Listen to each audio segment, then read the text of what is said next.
الحمد لله رب العالمين والعاقبة للمتقين والصلاة والسلام على سيد الأنبياء والمرسلين وعلى آله وأصحابه أجمعين أما بعد أعوذ بالله من الشيطان الرجيم بسم الله الرحمن الرحيم طه ما انزلنا عليك القرآن لتشقى صدق الله العظيم وصدق رسوله النبي الكريم ان الله وملائكته يصلون على النبي يا ايها الذين آمنوا صلوا عليه وسلموا تسليما الصلاة والسلام عليك يا حبيب الله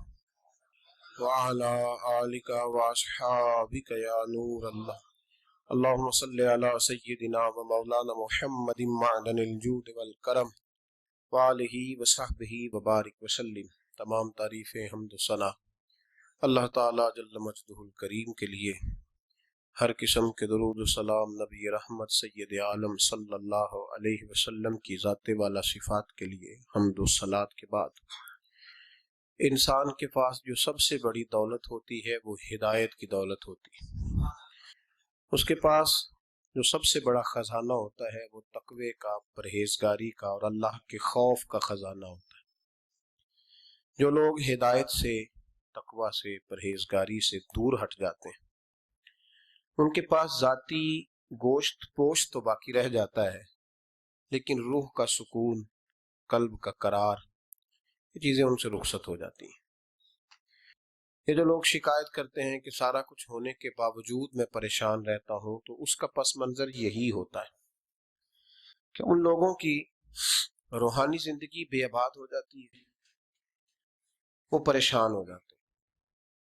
جن لوگوں کی عادات خراب ہوتی ہیں نا، ان لوگوں کے سارے رشتے کمزور ہو جاتے ہیں، بلکہ ڈھیروں رشتے ٹوٹ جاتے ہیں۔ جو آدمی جھوٹ بولتا ہے، اس کی ماں بھی پریشان رہتی ہے کہ پتہ نہیں میں اس کا کیا اعتبار کروں گی، میری خدمت کے بارے میں بھی کوئی بات صحیح کہہ رہا ہے کہ نہیں کہہ رہا۔ اس کی بیوی ساری زندگی عدم اعتماد کا شکار رہتی ہے کہ یہ جھوٹ بولتا ہے، یہ ڈینگے مارتا ہے، یہ غلط آدمی۔ انسان کی بری عادات اس کو توڑ کے رکھ دیتی، وہ اپنوں کے لیے بھی بہت بڑی آزمائش اور پریشانی بن جاتا ہے۔ لیکن جب اس کی عادات سنور جاتی ہیں، جب وہ ٹھیک ہو جاتا ہے، تو پھر وہ ایک درخت نہیں، وہ ایک انسان نہیں، پھر وہ ایک انجمن بن جاتا ہے۔ وہ ایک اتنا بڑا درخت بنتا ہے جس کے سائے میں اپنے بھی بیٹھ سکتے ہیں، بیگانے بھی بیٹھ جاتے ہیں۔